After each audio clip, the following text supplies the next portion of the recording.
Everyone, so today we are going to discuss about SAT examination.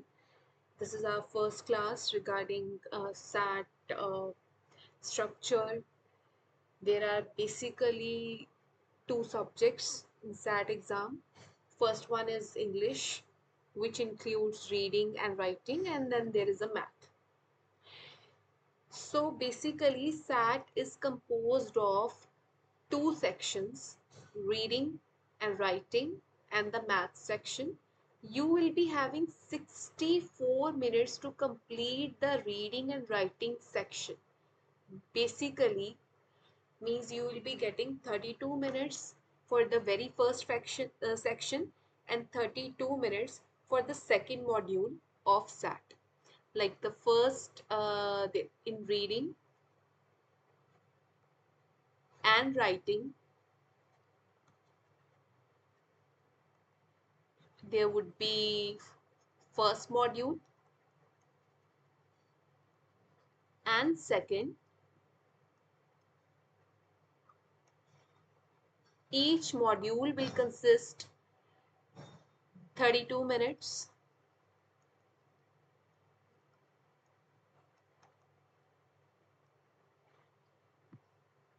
and 70 minutes to complete the math section.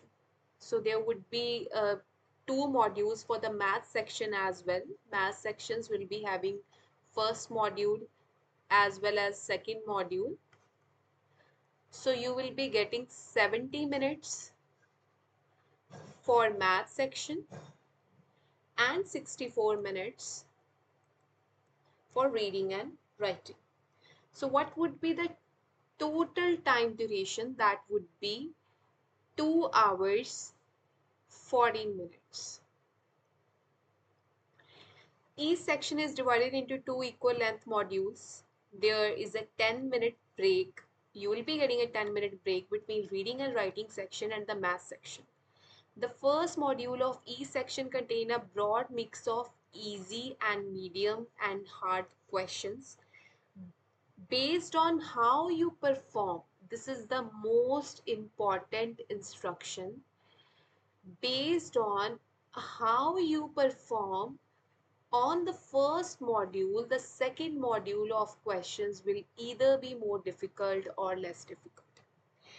So if you are getting a very good marks in the very first module, like your all questions, like would all questions in the first module are correct, okay, then you will be getting harder questions in the second module. Why so? Because there is a basically a criteria that they are going to check that a student is able to get into the university, student is able to get to solve harder questions or not. So first module, whatever that you are going to do in the first module, that will decide you will be getting the harder questions or the easier questions. If you are not doing the first module correctly, then you can get easier question in the second module. But the thing is that the score that would be limited. You won't be getting the higher score. So that you have to keep it in your mind that you have to do a lot of hard work on every question of first module so that you can get a very good score in reading and writing as well as maths. So this is a basic introduction about SAT exam. And that I have already discussed reading and writing. 54 questions would be there. Two modules are there, 64 minutes, 32 minutes for each module. And math, 44 questions, 22 questions each, 70 minute, 35 minute, 35 minute total questions. So the total questions would be 98. Four modules would be there, two modules of reading and writing, two modules of maths. Total time duration 2 hour 14 minutes. And one thing that you have to keep in your mind, in 98 question, 8 questions would be considered as pre-test questions. What does it mean by pre-test questions? Means for these questions you won't be getting any score. These questions are just there so that they can organize future tests very effectively. So these are just there. These questions are there in the test. You won't be even able to know that which questions are the pre-test questions. So you have to solve it like you are solving another questions. So this is all about reading and writing. So first module that would be there for reading and writing, there would be 27 questions. Second module also there would be 27 questions. In both modules, two questions would be pre-test questions. Same in the math section, there would be first module there would be math section 22 question, and second module there would be 22 question. From English there would be four pre-test questions, and from math there would be also four pre-test questions. Here, speed to solve the question, that you have to be very like conceptual. You have knowledge, you should have that substantial knowledge about the subject so that you can solve the question very easily and less than 1.5 minutes, because you have 98 question, you have only 2 hour 14 minutes time, so you have to be very quick for those question. You have to learn strategies, and you have to be very particular about vocab as well. Just a minute.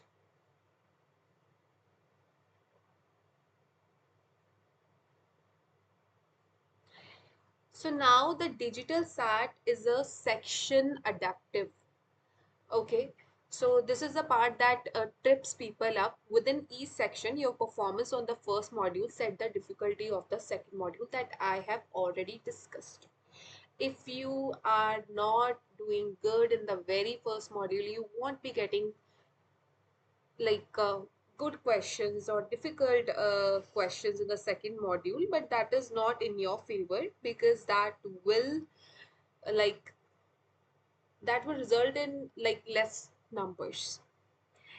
Module 1 gives everyone a mix, easy module hard questions. Module 2 adjust do well on module 1 and you get a harder second module, struggle and you get an easier one. Okay, do well on module 1, then you will be getting the harder second module, and if you are struggling with the module 1, then you will be getting the second module easier. The number of question never changes. It is always 27 in each reading and writing module and 22 in each math module. Only the difficulty shifts. And here why it is matter, the harder module 2 is one that unlocks the top of the score range. So they are going to basically check how many hard questions that you are going to solve and you are getting a correct answer. You cannot reach the highest scores from the easier paths. So the first module of each section carries real weight. You have to correct nearly all the questions of the module 1. Then basically, why good SAT score matters.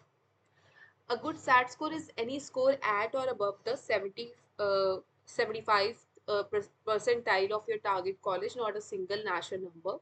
So basically the thing is that if you want to get a good score, that should be like 75th percentile of your for your target college. You have a 75th percentile that you have to target.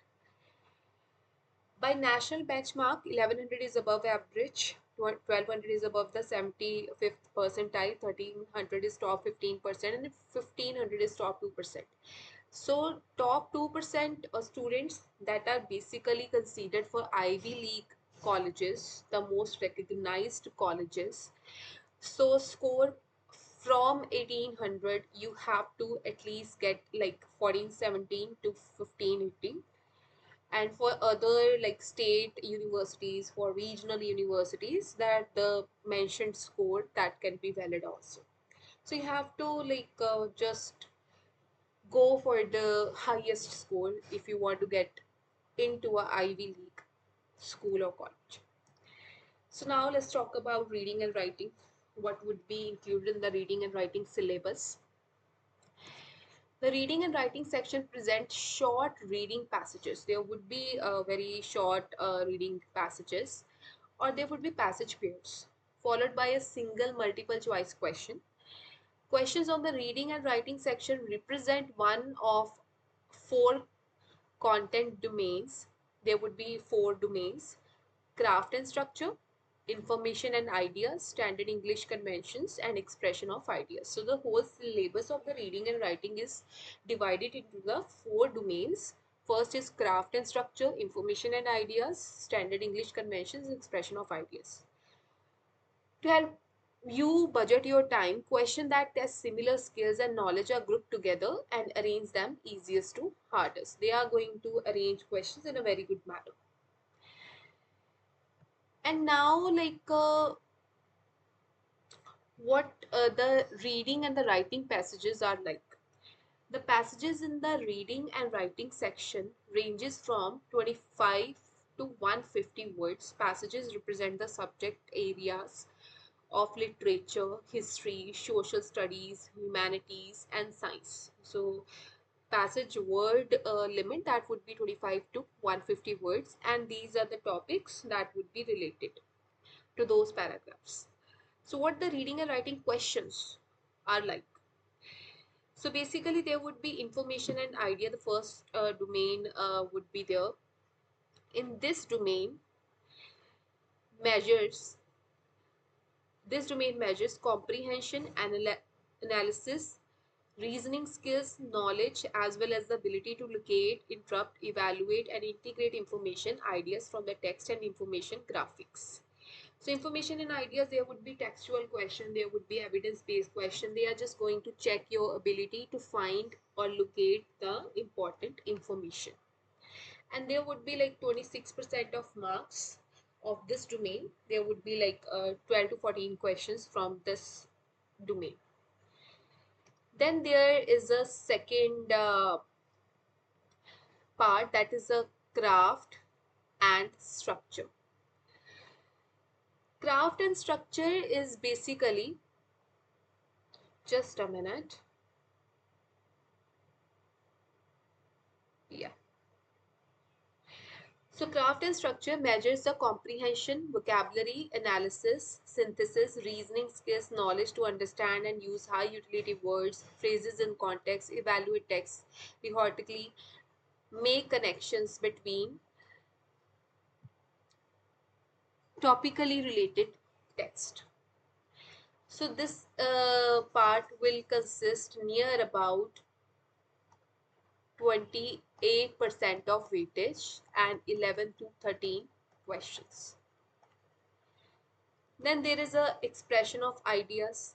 Expression of ideas here, like they are going to check your written expression, measures the ability to revise text to improve the effectiveness, how like the author is giving ideas about the content. Standard English conventions, that is all about grammar. So near about 8 to 9 questions. So the most important part, that is the first and the second part, craft and structure. And first one was information and ideas, and then expression of ideas, standard English conventions. You will be able to know the questions, types, and each and everything in the next slide. The questions are broken down into the following categories: words in context, structure and purpose, central ideas and details, quantitative evidence, textual evidence, interference, interferences, writing. Question are broken down into the following categories: number and tense, agreement, punctuation, sentence structure and organization, transitions, notes, analysis. So here craft and structure, 13 to 15 question. That will include these type of questions: words and context, structure and purpose.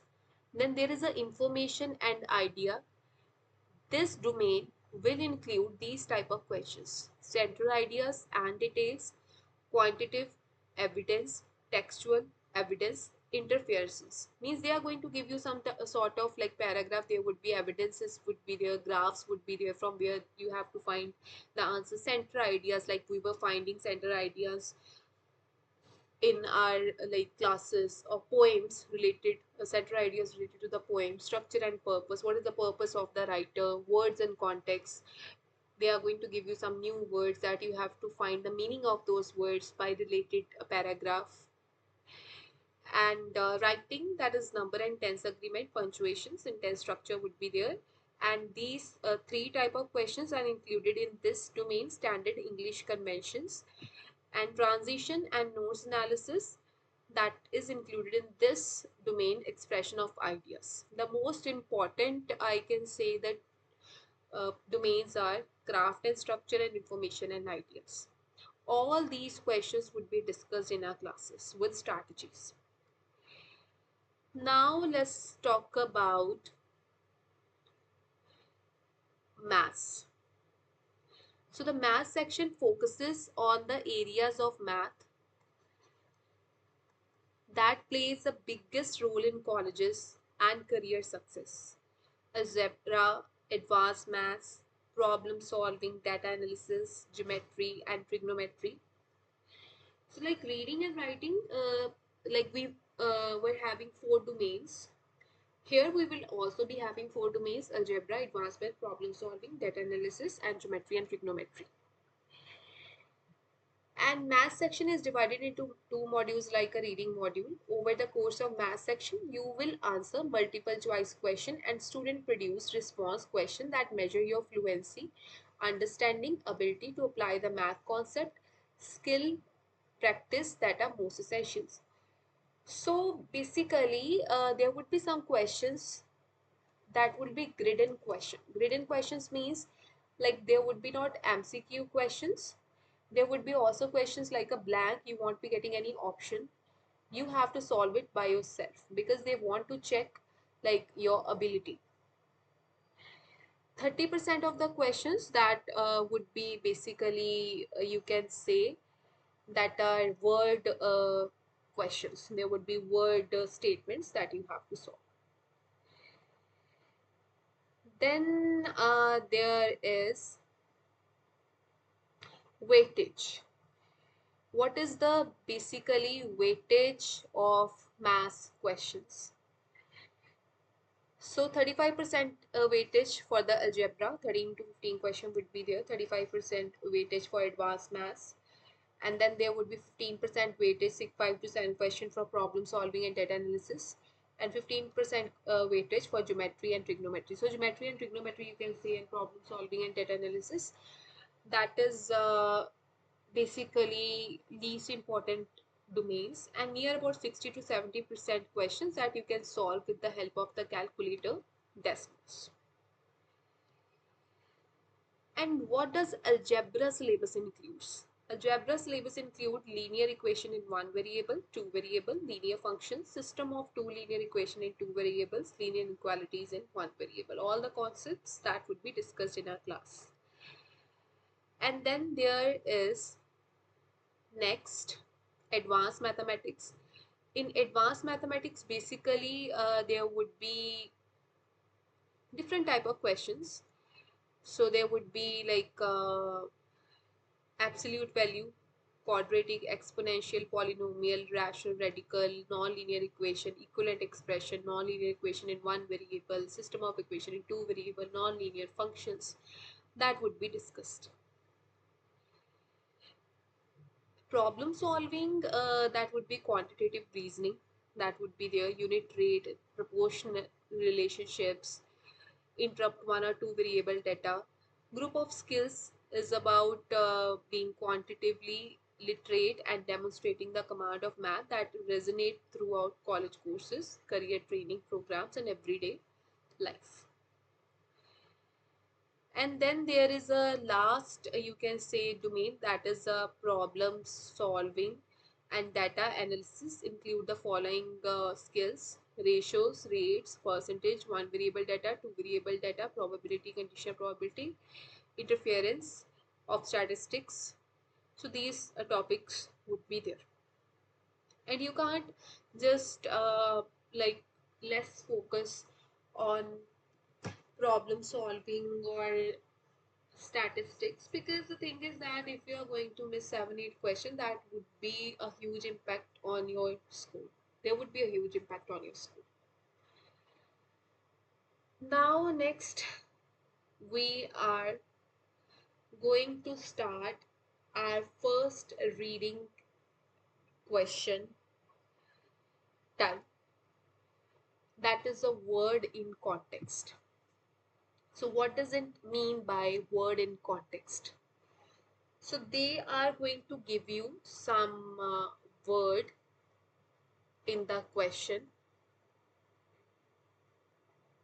meaning of that word that you have to find it by the clues, because obviously in SAT you have to be very proficient with vocab, but sometimes we don't have that definition, we don't have the meaning of that word in our mind. So what we are going to do then, first of all, there would be first clue definition. They are going to give you some sort of definition that you have to understand the meaning of that word. For example, first definition: some older churches contain ferretaries. So ferretaries, then there is a comma. You have to focus on comma here, means they are going to describe the meaning of ferretaries. They can ask, what does it mean by ferretaries? Shrines used to house relics of saints, means basically there are some sacred places or sacred like ferretaries are basically a sacred place where the remains, relicas means like basically remains of saints that they are going to place there. So ferretary is a place where the remains of the saints are like Shrees, you can use like a pot where we are like placing the remains of our saints. So that is related to that. Example. They can give you also example. There are some members of the lily family that we eat every day. So lily family that we eat every day, that is for example garlic. So what does a garlic mean here? That is related to a lily family. They can also compare, the comparison would be there. An oriole is like a large bay window with attitude. So if they can ask you in a question, what does it mean by oriole? That is basically a window, outside window of a building with a very like modern you can say appearance. Contrast. Contrast means they are going contrast is like a negative comparison you can say. So here contrast: unlike the silk flowers in the hall, origami is made of paper. Unlike contrast, there would be a word like unlike. So they are giving you that hint that there is a function. All the flowers are silk flowers, but origami, unlike the silk flower, origami is basically a Japanese, you can say related to Japan. It's a form of making things with papers. So that is made of paper. So if they are asking you what is origami, that is made of paper. They are giving you a comparison, that is not a silk flower. Restatement. Restatement means they are going to define that. If somebody is asking what does it mean by irascible, irascible, irascible. In other words, the boss had a quick temper. She realized that her new boss was irascible. In other words, the boss had a quick temper. So irascible, they are already giving you that restatement, that you have to look before and after that particular word to understand the word in context. Synonym. He sent in troops to quash or subdue the note, the routing crowd. So here is a synonym quash or subdue. Quash or subdue, that means like to crash. To crash the routing crowd, he sent troops. So synonyms would be there. Crash. Frontaginous occurred over central Texas last night. Cold air from the north collided with warm Gulf air to produce thunderstorms. Now they are giving detail of this particular word. What does it mean? That this is a form of a weather where that cold air collided, mixed with hot air. So these type of clues that they are going to give you. They can give you clue of the word in the form of definition, in the example, comparison, contrast, restatement, synonym, and detail. So that you have to find it by yourself. Now we are going to solve our very first question here. So one trick that you have to remind, I am going to remind you one trick.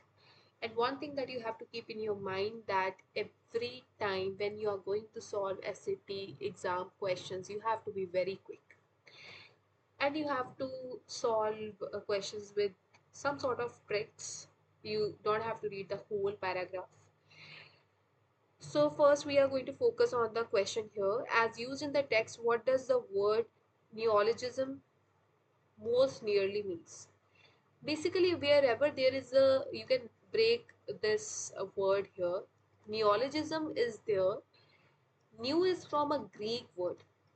Greek word that means new. So if you are going to look at a word, so obviously A option is correct. A new word. That is the first trick. And the second trick is that you have to focus on the paragraph. So that is usable in every passage of word in context type of questions. So firstly we have to locate this word. We have to scan this word, and then we have to skim this word. Here it is. We have to use here scan and skim strategy. Now what we are going to do, we are going to read before that word and after that word.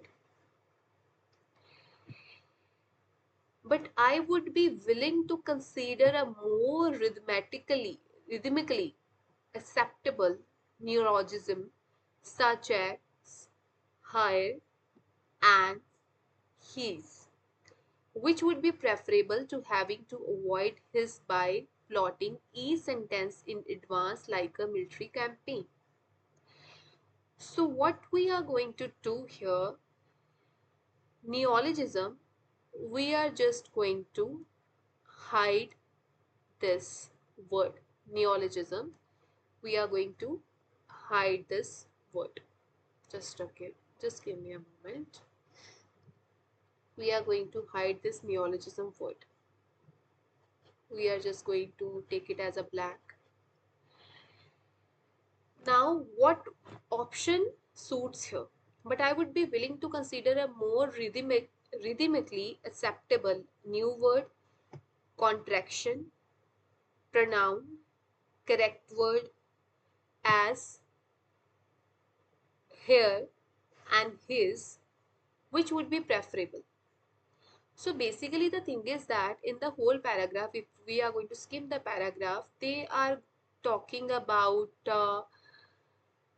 one grammatical words, aesthetics, grammatical standards for he and his. Like how they are going to pronounce his or her with a one word. There was a word that is introduced, that is hisr, but that is not a correct word. So here, but I would be willing to consider a more rhythmically acceptable new word. There is a new word, contraction. Contraction is always like a word, like if you have do not, if you are just using this word, okay, for I am, you are using I am, that is a contraction, but these are not contractions. These are the full words. These are not pronouns. These are the these are the new words. Consider a more rhythmically acceptable word. This is not a correct word. There is no definition for the correct word. So basically, this is a new word for this word that is going to like describe his and her with new words piece. So this is a new word. So what you are going to do, you are going to replace that word and check which word basically suit that blank. Then you will be able to find. You have to do some scanning and skimming as well. Now the next question is, the following text is from the beginning of short stories, okay? As used in the text, what does the word rise most nearly mean? Okay, so we are going to scan this rise in the whole paragraph. Here it is, here it is. Then we are going to read before and after that word. Okay. As used in the text, what does the word rise most nearly mean? Increase, greeting, reaction, wave. Okay. So what we are going to do here, we are going to raise this word rise, and we are going to find a suitable word from these four options. From these four options. Instead of rise, what option can be valid here? So this passage is about a one person like who is basically seeing a girl who is sitting in a some sort of shelter, and he uttered a long even grunt of disapproval. Like basically he want to get an attention from that girl who was sitting in some sort of shelter, and he uttered a long even grunt of disapproval. If he had intended thereby to obtain dash any sort, he was doomed to disappointment.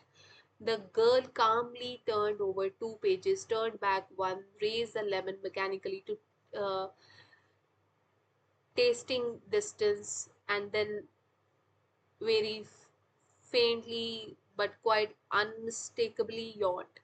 Basically, you want to get some sort of reaction from that girl, but that reaction that would be resulted into a disappointment. So here the rise, that rise basically means not an increase. There is not a increase of any sort of thing. That is not a greeting, because girl is clearly not happy with his grunt or with his voice, whatever it is, not a wave reaction. So he was trying to obtain, with to obtain, you can't use word increase, you can't use word greeting, you can't use word wave. There is only one correct word, that is a reaction. So suitable word, you are going to get the context before and after. Now next, third question. As used in the text, what does the word tidy most nearly mean? So here I am giving 1 minute to you. You can just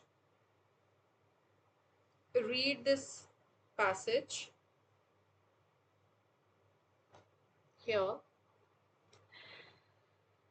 I have already noted what a few more days would mean to the luckless troops and sailors on the spot. Okay, they are basically talking about some sort of fight that is going on, and the question is about tidy, where it is tidy here, tidy insight. As to being thoughtful when opening up the age of nuclear warfare. It's like a war between Japan and US.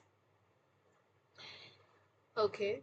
Of course, no one was focusing on anything as spontaneous as that, which reflects a historian tidy insight. The US government was engaged not in the sort of momentous thing, but in the ending the war conclusively, as well as the irrationally remembered Pearl Harbor with a vagueness. So here the basically the thing is that author is trying to tell about the war, and he is discussing that when that war was happening, nobody was focusing on the consequences of that war. Okay, but historians, whatever historians, they are focusing they are focusing very clearly which like what happens, what is the ending result, which reflects a historian's tidy insight. Hindsight means reflecting to past events. So now if you are going to replace tidy with clean hindsight, no, there is no nothing. Clean is about objects, right? Substantial, that means large inside. Satisfactory, there is no like satisfaction about that history that is mentioned. So orderly is only word that is basically a synonym of tidy here according to the context of the passage. So which reflect historians orderly insight means he is describing all the like scenes, all the history in a very like tidy way from starting to end. Now the next question is,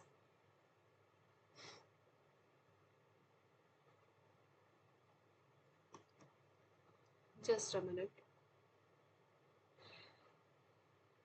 as used in the text, what does the word illumination means? Illumination, here is illumination, scan and skim. Understanding the past requires pretending that you don't know the present. If you want to understand the past, you have to forget all the facts about that particular event in the present. It requires feeling its all pressure on your pulses without any ex post facto elimination. Ex post facto means history facts. You have to like basically feel the all the problems on yourself. You have to forget the history, you have to forget the ending of that particular event. That is a harder thing to do than Jaworski seems to think. So elimination, exaggeration, they are not talking about any top like type of exaggeration about any topic. Intellectual enlightenment, pretension of knowledge. Pretension means you have already knowledge, but they are talking about you that you should not have that knowledge about, you have to forget that knowledge. Spiritual enlightenment, there is nothing related to like religion in this whole paragraph. Exaggeration is not there. Illumination is basically related to intellectual enlightenment. If you are going to replace this word na elimination, ex post facto means history effects. So you have to forget without any ex post facto intellectual enlightenment. You should not have that intellectual enlightenment about history effects. You have to forget that. So only this word can replace this word. Now let's talk about the fifth question here.